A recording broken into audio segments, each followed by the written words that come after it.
Hello students, my name is Madhu Bhalla. मैं सबका अभ्यास पे वेलकम करती हूँ। सभी बच्चे जो है इन वीडियोस को एंजॉय कर रहे हैं और नया कुछ सीख रहे हैं। तो आज का जो मेरा टॉपिक रहेगा वो फोर्स एंड प्रेशर रहेगा और ये ICSE 8th का टॉपिक है। तो आप इसको ध्यान से सुनो और अपनी बुक को खोल के ध्यान से समझो। ठीक है, सबसे पहले है कि अगर मैं बात करूँ कि रेस्ट और मोशन किसको बोलते हैं। रेस्ट और मोशन, अगर हमने इसको डिफाइन करना हो कि व्हाट इज ए रेस्ट और मोशन, तो सबसे पहले लिखेंगे कि कोई भी body does not change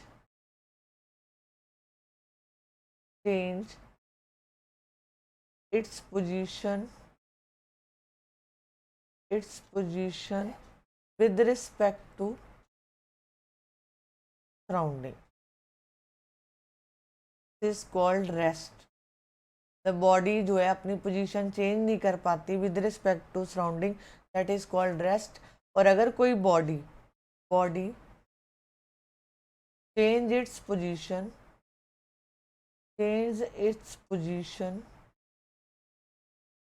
with respect to surrounding, that is called motion. ये दोनों में फ़र्क है। मतलब जो वो मोशन मतलब मूवमेंट, बॉडी जो है मूव कर रही है। रेस्ट पोजीशन, अगर जैसे हम बैठे हुए हैं जहाँ बुक टेबल पे पड़ी है, दिस इज ए रेस्ट। वो अपने आप अपने बॉडी को चेंज नहीं कर पाएगी। बुक कभी भी अपने आप उठ के दूसरी जगह नहीं जा पाएगी। मोशन, ये जो चीज़ें मूव करती हैं तो वो अपनी पोजीशन को लगातार चेंज कर रही है with respect to surrounding, that is called motion. अब बात करते हैं इस चैप्टर में, क्योंकि चैप्टर का नाम क्या है, फोर्स एंड प्रेशर। सबसे पहले देखो कि जो फोर्स है, फोर्स होता है, अगर आप किसी बॉडी के ऊपर फोर्स अप्लाई करते हो तो उसमें कुछ चीज़ें आप नोटिस कर सकते हो कि आप उसमें क्या क्या चेंजेस देख पाएंगे।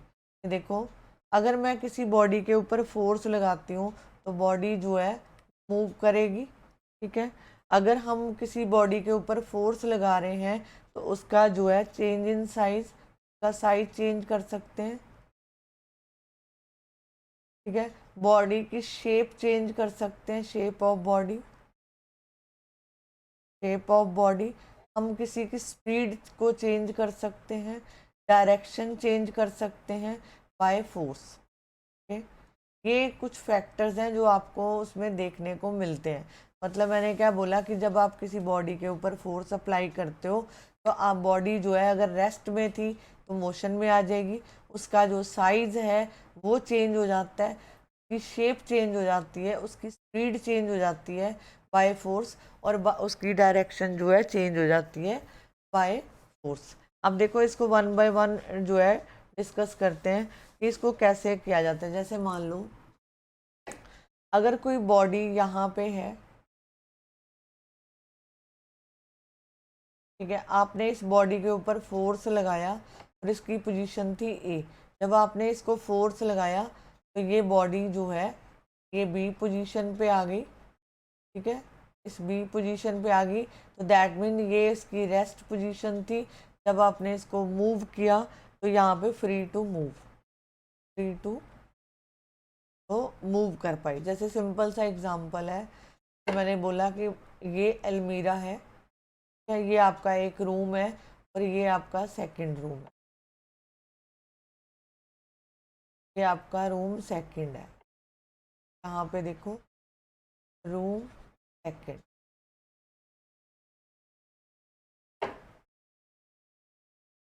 यहाँ पे लिखो रूम 1 और रूम।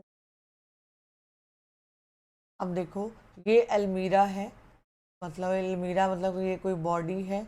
आपने इसको फोर्स लगाई तो ये बॉडी जो है मूव करके जब आप यहाँ पे लेके आते हो तो ये इसकी आपने पोजीशन को चेंज कर दिया। यहाँ पे वो रेस्ट पे थी, तो मोशन फ्री टू मूव किया, ये सेकंड रूम में पहुँच गई। तो that mean this is force से आप किसी भी बॉडी की पोजीशन को चेंज कर सकते हो। अब देखो, अगर बॉडी मोशन में है तो आप उसको रेस्ट पे ला सकते हो। जैसे मान लो ये कोई बॉडी है, ये मोशन में है, आप जो है जब आप इसके ऊपर फोर्स लगाओगे तो ये जो है speed of body, speed of body, इसकी स्पीड को अप भी कर सकते हो, आप इसकी स्पीड को डाउन भी, स्पीड जो है अप कर सकते हो, स्पीड को डाउन कर सकते हो। कहने का मतलब है जब हम कोई फोर्स लगाते हैं तो हमें कुछ चीज़ें जो है नोटिस होती हैं। अब देखो फोर्स से हम और क्या कर सकते हैं, जैसे मान लो ये कोई ग्रास रोलर है, ये ग्रास रोलर, इसको जब आप खींचोगे, पुल्ड करोगे, तो यहाँ पे जो है ये मूव करेगा। ये इसकी क्या थी, रेस्ट पोजीशन थी, रेस्ट में आपने उसको पुल किया तो ये मूव कर गया। अब सेकंड एग्जांपल देखो, अगर कोई फील्डर मैदान में है, जैसे आप क्रिकेट मैच देखते हो, तो ये जो फील्डर है ये क्या है कि बॉल कैचेस ए बॉल, बॉल आ रही है स्पीड से, तो बॉल क्या है, मोशन में है, बॉल क्या है, मोशन में है, तो आप बॉल को रेस्ट पे ले आते हो बाय फोर्स, तो दैट मीन कॉल्ड कि ये आपने जो है इसके ऊपर फोर्स लगाई। मान लो कोई कार मूव कर रही है, मूविंग कार, तो आप जो है ब्रेक अप्लाई कर देते हो, अप्लाइंग ब्रेक, तो आप उसको स्लो कर देते हो। तो कहने का मतलब है जब आप किसी बॉडी के ऊपर फोर्स अप्लाई करते हो, तो जहाँ तो आप उसको रेस्ट से मोशन में ला सकते हो, रेस्ट से मोशन में आ जाएगी बॉडी, ठीक है। जहाँ आप उसकी जो है स्पीड, अगर कोई चीज़ मोशन में है तो आप उसकी स्पीड को स्लो कर सकते हो, स्पीड को अप कर सकते हो, आप उसकी डायरेक्शन चेंज कर सकते हो, ठीक है। ये सारी चीज़ें जो है आपको देखने को मिलेगी। अगर मैं डायरेक्शन की बात करूं, तो जैसे मैं बात करती हूँ हॉकी स्टिक, ठीक है।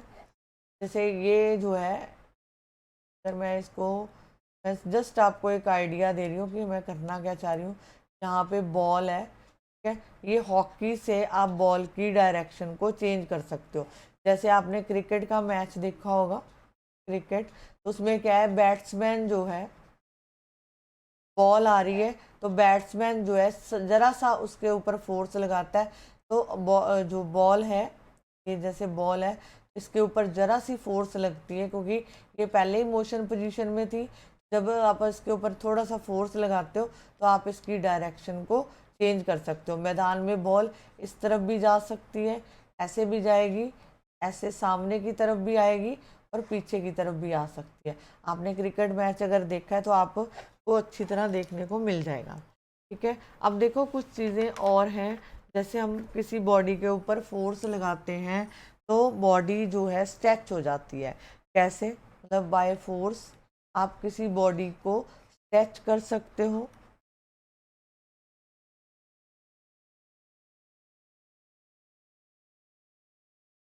स्ट्रेच कर सकते हो, स्क्वीज कर सकते हो। कैसे, अब जैसे मान लो मेरे पास कोई रबड़ स्ट्रिंग है, तो मैंने इसको स्ट्रेच किया, तो मैंने इसकी लेंथ को इंक्रीज कर दिया, लेंथ जो है इंक्रीज कर, लेंथ इंक्रीज करेगी। जैसे जिम में जो है चेस्ट एक्सपेंडर होता है, तो वो एक तरह का जो है क्या कह सकते हो उसको, कि मतलब स्ट्रेच, मतलब को एक्सपैंड करने के लिए होता है, तो आप उसको करते हो तो उसकी लेंथ जो है इंक्रीज हो जाती है। जैसे दूसरा एग्जांपल है, अगर मैं स्क्वीज का एग्जांपल दूं, तो जैसे आप टूथपेस्ट है, आप इसके ऊपर फोर्स अप्लाई करते हो, जहाँ इसको स्क्वीज करते हो, तो ये जो है इसकी शेप चेंज हो जाती है, शेप चेंज। तो स्क्वीजिंग से आप किसी भी बॉडी की शेप चेंज कर सकते हो।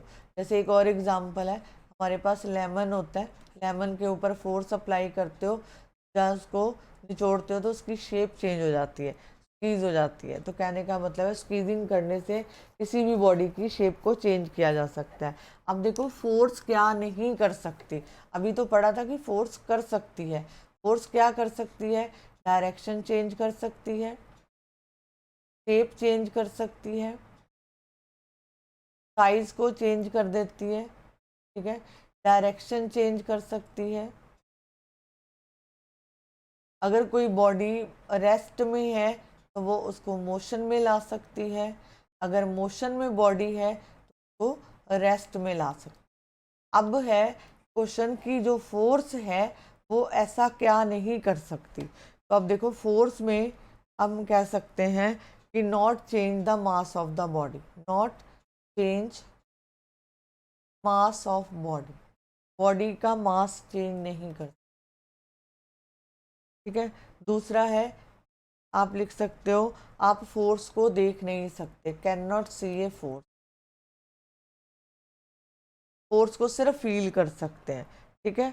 आप उसके इफेक्ट को देख सकते, फील कर सकते हो, ठीक है, बट इट्स इफेक्ट, आप लिख सकते हो बट इट्स इफेक्ट,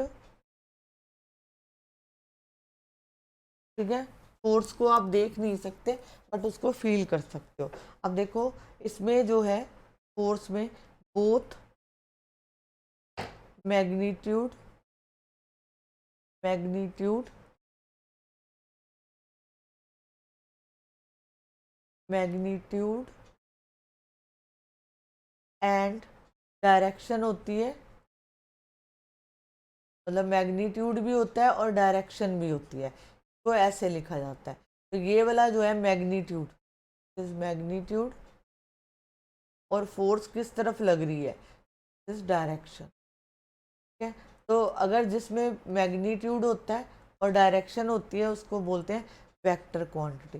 कहने का मतलब है फोर्स जो है एक वेक्टर। होप सो कि आपको ये क्लियर होगा। अब देखो यूनिट की बात करते हैं, unit of force, unit of force, unit जो फोर्स के जो यूनिट होते हैं ऐसे यूनिट वो होते हैं न्यूटन, न्यूटन, इसको एन से लिखा जाता है, कैपिटल एन से। तो इसका जो नाम है वो किस साइंटिस्ट के नाम से पड़ा, तो आप जो है लिख सकते हो सर आइजैक, ये कई बार पूछा जाता है, ठीक है। अब देखो आपको क्वेश्चन आ सकता है कि 1 न्यूटन को डिफाइन करो, डेफिनेशन ऑफ 1 न्यूटन। कहने का मतलब है ये कोई बॉडी है और इसका कोई मास भी होगा, मान लो इसका मास है 1 kg, आपने इसके ऊपर फोर्स लगाई, ठीक है, तो ये जो है इसकी स्पीड जो है चेंज हो गई, मतलब इंक्रीज इन स्पीड,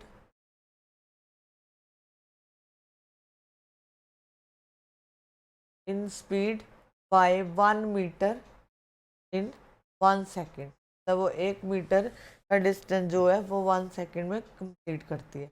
अब देखो कोई जैसे अर्थ है, जो हमारी अर्थ है, जब भी आप कोई चीज़ को ऊपर की तरफ फेंकते हो, मान लो ये बॉल है, आपने इसको ऊपर फेंका तो ये एक हाइट अटेन करेगा, हाइट अटेन करके वापस ये डाउनवर्ड आ जाता है, वापस बॉल जो है अर्थ पे आ जाती है। तो यहाँ पे क्या कर रही है अर्थ, अर्थ जो है कोई भी चीज़ को जब आप ऊपर फेंकोगे, ये ऊपर फेंकोगे तो ये बॉडी को नीचे की तरफ खींचती है।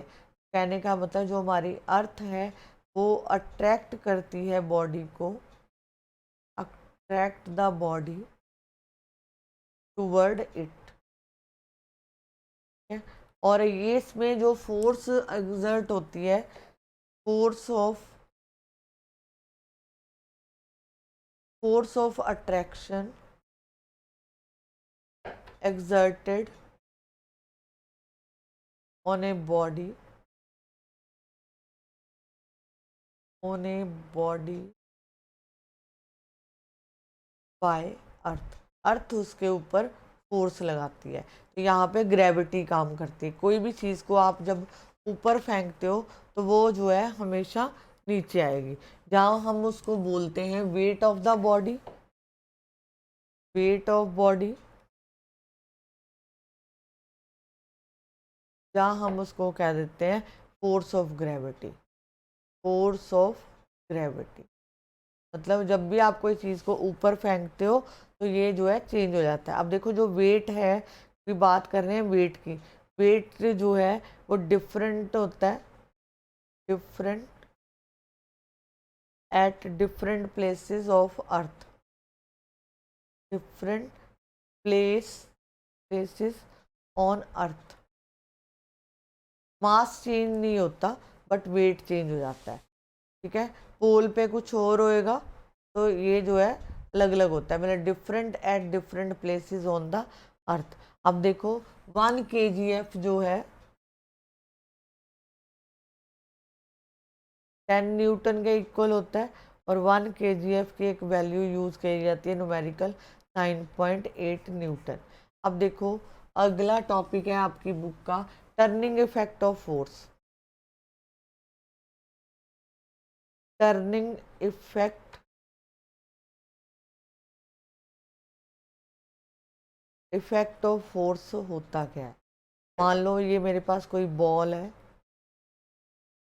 मैंने इसके ऊपर फोर्स लगाई तो ये इसकी डायरेक्शन रहेगी, डायरेक्शन ऑफ मोशन। जिस तरफ फोर्स लगा रहे हो बॉडी उसी तरफ जाएगी, डायरेक्शन ऑफ मोशन, ठीक है। जैसे मान लो आप कह सकते, और ये इसको बोलते हैं straight line motion, this is called straight line motion. अब देखो जैसे हम कहते हैं कि जैसे अर्थ जो है, अर्थ ये जो है अपने ही एक्सिस के around rotate its own axis, ठीक है। अब जैसे फैन की बात करें तो फैन भी अपनी एक्सिस के अराउंड घूमता है। कैसे, ये देखो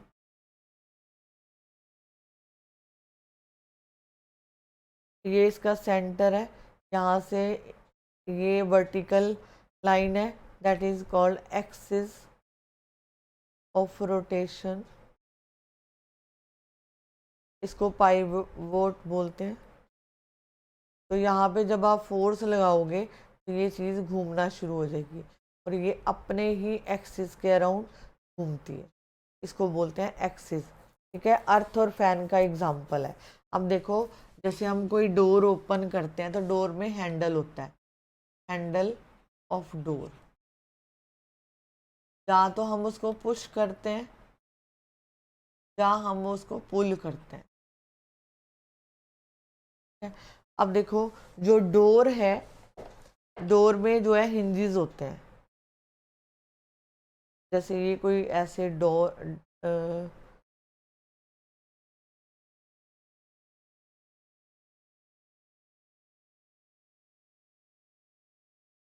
जहाँ मैं कोई छोटा सा एग्जाम्पल बना रही हूँ, ध्यान से देखना।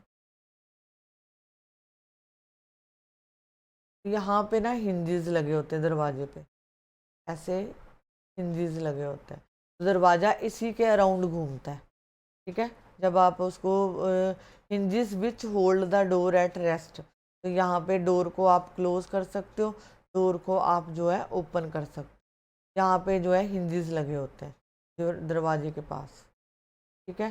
तो ये जो है अपने ही एक्सिस के अराउंड घूमता है। तो जैसे आप देख सकते हो अपने घर पे दरवाजे हैं तो वहाँ पे देखना यहाँ पे हिंजेस लगे होते हैं, ठीक है। अब देखो कुछ फैक्टर्स होते हैं जो इफेक्ट करते हैं टर्निंग ऑफ बॉडी को, factors affecting turning of body. पहले तो सबसे बड़ी बात है कि magnitude, magnitude of, magnitude of force applied, मतलब आप कितनी फोर्स लगा रहे हो। अगर 1 न्यूटन लगा रहे हो तो उसका इफेक्ट कुछ और होगा, अगर 1 की जगह पे आप 10 न्यूटन फोर्स लगा रहे हो तो उसका इफेक्ट जो है अलग होएगा। तो कहने का मतलब है कि इसको बोलते हैं 1 और 10 को बोलते हैं मैग्नीट्यूड। जितना आप मैग्नीट्यूड इंक्रीज करते जाओगे, मैग्नीट्यूड जितना बढ़ेगा तो जो टर्निंग इफेक्ट है, इफेक्ट ऑफ बॉडी, वो भी चेंज होता जाएगा। अगर आप मैग्नीट्यूड कम लगाते हो तो बॉडी के ऊपर जो फोर्स है वो भी, का जो टर्निंग इफेक्ट होगा वो भी कम होगा। इफेक्ट ऑफ बॉडी वो भी लेस हो, मतलब जितना मैग्नीट्यूड आप बढ़ाओगे उतना उसका टर्निंग इफेक्ट ज़्यादा होगा, मतलब जितनी फोर्स आप लगाओगे, ठीक है, उस हिसाब से बात कर, ठीक है। अब जैसे मैं इसका एग्जांपल दे देती हूँ, मान लो ये कोई अलमीरा है, ठीक है, ये हैवी अलमीरा है, एक लड़का इसके ऊपर फोर्स लगा रहा है, मान लो उसने फोर्स लगाई 5 न्यूटन, तो यहाँ पे सिर्फ एक बॉय है, ठीक है,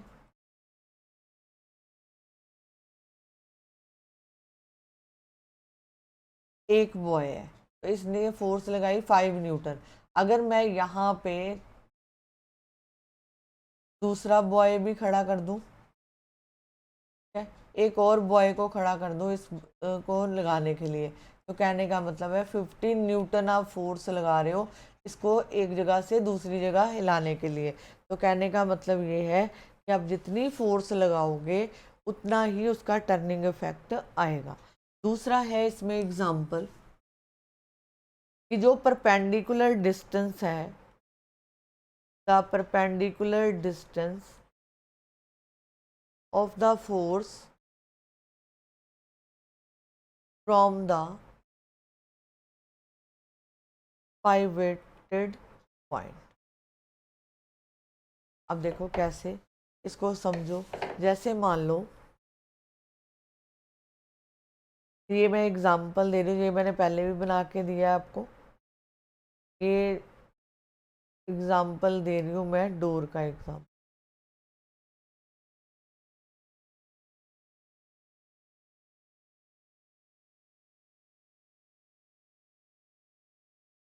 आप इसको ध्यान से बस समझो कहना क्या चाह रहा है। ये आपके पास कोई डोर का एग्जांपल है, यहाँ पे हिंजेस लगे होते हैं। अब इसमें आपको क्वेश्चन पूछा जाएगा, यहाँ पे 3 पॉइंट दिखाते हैं, एक आर, एक क्यू और यहाँ पे पी, ठीक है, पी, ये हैंडल है, बेसिकली हम इनको तीनों को बोलते हैं हैंडल, दरवाजे के हैंडल है, ठीक है, और इनको बोलते हैं हिंजेस, ठीक है। अब देखो अगर मैं पूछूंगी 3 हैंडल है, पी के ऊपर जब फोर्स लगाओगे क्या होगा, और जब आप क्यू के ऊपर फोर्स लगाओगे क्या होगा, और तीसरे जो है आर के ऊपर फोर्स लगाओगे तो क्या होगा। अब देखो जब आप यहाँ पे क्यू पे फोर्स लगा रहे हो, यहाँ पे फोर्स अगर आप अप्लाई करते हो तो यहाँ पे चाहिए हमें ग्रेटर फोर्स चाहिए इसको खींचने के लिए, greater force is required to open the door को खोलने के लिए हमें जो है फोर्स ज़्यादा चाहिए। लेकिन अगर मैं आर को करूँगी तो यहाँ पे जब आप फोर्स लगाओगे तो ये जो है दरवाज़ा नहीं खुलेगा, not be able to open the door, not be able to open the door, ठीक है। और अगर मैं यहाँ पे पी पे फोर्स लगाती हूँ कि फोर्स इज अप्लाइड, अगर मैंने पी के ऊपर फोर्स लगाया तो यहाँ पे स्मॉल फोर्स लगेगी, तो ये पूछा जाए तो यहाँ पे बोलोगे यहाँ पे बिल्कुल स्मॉलर फोर्स लगेगी, तो स्मॉलर फोर्स का मतलब है कि वो at a large perpendicular distance, तो यहाँ पे लार्ज टर्निंग इफेक्ट होगा,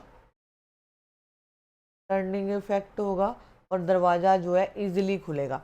आपको जो है मतलब यहाँ पे आप उसको बंद भी कर सकते हो, ओपन भी कर सकते हो।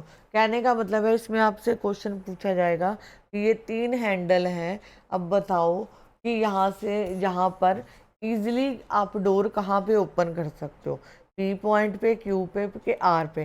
तो इजीली हम पी से, क्योंकि नियर बाय हैंडल होगा तो दरवाजे को खोलना आसान होता है, लेकिन अगर वही हैंडल आप क्यू पोजीशन पे लगा देते हो तब आपसे दरवाज़ा नहीं खुलेगा, वहाँ पे जो है फोर्स आप ग्रेटर फोर्स चाहिए उसको ओपन करने के लिए। आर जो है सबसे लास्ट में, दरवाजे के लिए बहुत ग्रेटर फोर्स चाहिए उसको खोलने के लिए। तो ये कुछ इफेक्ट्स हैं जिससे आपको पता चलता है। अब देखो कुछ और एग्जाम्पल हैं जिसमें मैं आपको कुछ क्लियर करती हूँ, ध्यान से देखना। सेकंड एग्जाम्पल है, जैसे फ्लोर ग्राइंडर की बात करूं, जैसे पहले ज़माने में चक्कियां होती थी घर में, ठीक है, आटा पीसने के लिए। होती क्या थी, ये एक, ये गोल, ये वाला बेस होता था, ठीक है, गोल बेस, ये अपर सर्कुलर स्टोन, ये स्टोन है, ठीक है। एक इसके पास ऐसे होता था, ठीक है, और यहाँ पे इसके पास, यहाँ पे इसको बोलते हैं, मतलब ऐसे, ये ऐसे था, ये राउंड शेप, और यहाँ पे एक रॉड लगी होती है, ठीक है, मतलब इसको घुमाते हैं, ये घूमेगा तो ये इसको पीसेगा, ठीक है, इसको घुमाना होता है, ठीक है।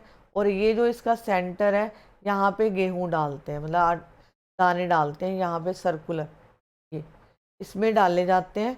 जब गेहूं अंदर जाता है तो ये वाले को हिलाते हैं, ऐसे गोल गोल राउंड राउंड घुमाते हैं तो ये घूमता है। तो कहने का मतलब है कि यहाँ पे जो है आप कह सकते हो कि इनका जो अब डिस्टेंस है, ये देखो, ये डिस्टेंस, जितना डिस्टेंस ज़्यादा होगा चीज़ें उतनी ज़्यादा ही घूमेंगी। और जितना, जैसे आप अगर इसी पॉइंट को अगर मैं यहाँ ले आती तो यहाँ पे घुमाना बड़ा मुश्किल होता, तो अगर यहाँ पे है तो ये इजीली जो है पॉइंटेड पॉइंट पे घूम जाएगा, ठीक है। तो मतलब यहाँ पे कह सकते हो कि maximum distance from the centre, ठीक है। अब दूसरा है कि अगर मैं पॉटर की बात करूँ, पॉटर व्हील होता है, आप इसको जो है पॉटर व्हील, पॉटर व्हील जिससे हम चीज़ों को बनाते हैं, मतलब मिट्टी के बर्तन बनते हैं, तो उसमें भी ऐसे ही होता है, ये एक राउंड व्हील होता है, यहाँ पे यहाँ पे मिट्टी को रखा जाता है, सेंटर में मिट्टी को रखते हैं। आप इसको यूट्यूब पे सर्च कर सकते हो कि पॉटर व्हील क्या होता है। तो यहाँ पे रखते हैं और यहाँ पे उसको जो है डंडे के साथ घुमाता है, जो पॉटर मेकर है वो इसको घुमाता है। तो ये जब घूमता है तो यहाँ पे आप उसकी बर्तन को शेप देते हो जिस भी तरह का। तो अब देखो डिस्टेंस जो है मैक्सिमम डिस्टेंस है, तो यहाँ पे इसको हिलाना जो है आसान हो जाता है। अगर यही जो यहाँ पे डंडा आप यहाँ रखते तो यहाँ से घुमाना शुरू करते तो शायद ये नहीं हिलता, ठीक है। अब अगर मैं एग्जांपल लेती हूँ,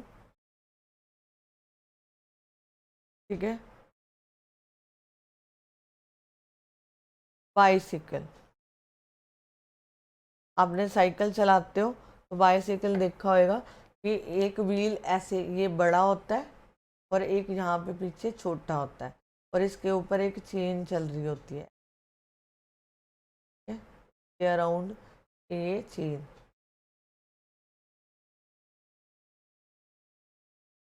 ऐसे जो है, ऐसे इसके अराउंड जो है चेन घूमती है। आप अपना साइकिल देख सकते हो, यहाँ पे पैडल लगा होता है, आप पैडल के ऊपर फोर्स लगाते हो तो ये चेन जो है घूमती है। तो यहाँ पे देखो ये डिस्टेंस भी जो है ज़्यादा है, लार्जर डिस्टेंस, ठीक है। अब अगर मैं बात करूँ स्पैनर की, स्पैनर होता है जिससे आप नट टाइट करते हो, उसकी शेप कुछ इस तरह की होती है, ये बीच में हैंडल होता है, ये इस तरह का हैंडल होता है, और आप जो है यहाँ पे फोर्स लगाते हो, फोर्स यहाँ लगाई जाती है, और बीच में नट रखा जाता है, यहाँ पे नेट होता है, तो इसको घुमाते हैं, फोर्स जब लगाई जाती है तो ये नट जो है घूमता है, ठीक है। तो कहने का मतलब ये है कि जो कंक्लूजन अगर निकालूं कि टर्निंग ऑफ बॉडी में क्या फ़र्क, क्या देखने को मिलता है। एक तो मैग्नीट्यूड होता है इसमें, ये मैग्नीट्यूड के ऊपर डिपेंड करता है कि उसका मैग्नीट्यूड क्या है, और दूसरा है कि distance of the, distance, perpendicular distance, पेंडिकुलर distance of the force, of the force, ठीक है। तो मतलब अगर डिस्टेंस बढ़ेगा, डिस्टेंस ज़्यादा होगा तो लेस फोर्स होएगी, और डिस्टेंस अगर कम होगा तो मोर फोर्स। कहने का मतलब ये है। ठीक है, कुछ कंसेप्ट को ध्यान से समझो, आपको समझ आएगा। और दूसरा है कि यहाँ पे जब आप प्रोडक्ट करते हो, किसका प्रोडक्ट, मल्टीप्लाई करते हो, जब मैग्नीट्यूड को और जो है परपेंडिकुलर डिस्टेंस को, परपेंडिकुलर डिस्टेंस को अगर आप मल्टीप्लाई करते हो तो ये बनाता है मोमेंट ऑफ फोर्स, यहाँ पे टॉर्क बनता है। ठीक है, तो कहने का मतलब है body turns about their pointed point due to moment of force. मतलब जो बॉडी जो है पॉइंटेड पॉइंट के अराउंड अगर घूम रही है तो वो किसकी वजह से घूम रही है, मोमेंट ऑफ है। ठीक है, होप्स हो कि आपको ये टॉपिक अच्छा लगेगा। अगर आपको ये चैप्टर समझ आया, आप बुक खोल के ज़रूर पढ़ना। अगर आपको ये समझ आता है, ठीक है, तो आप मेरे वीडियो को शेयर करो, लाइक करो, वीडियो को चैनल को सब्सक्राइब करो, ताकि मैं इसके बाकी पार्ट्स को भी अपलोड करूँ। ठीक है, अपने फ्रेंड्स के साथ इसको शेयर करो और इस वीडियो को एंजॉय करो।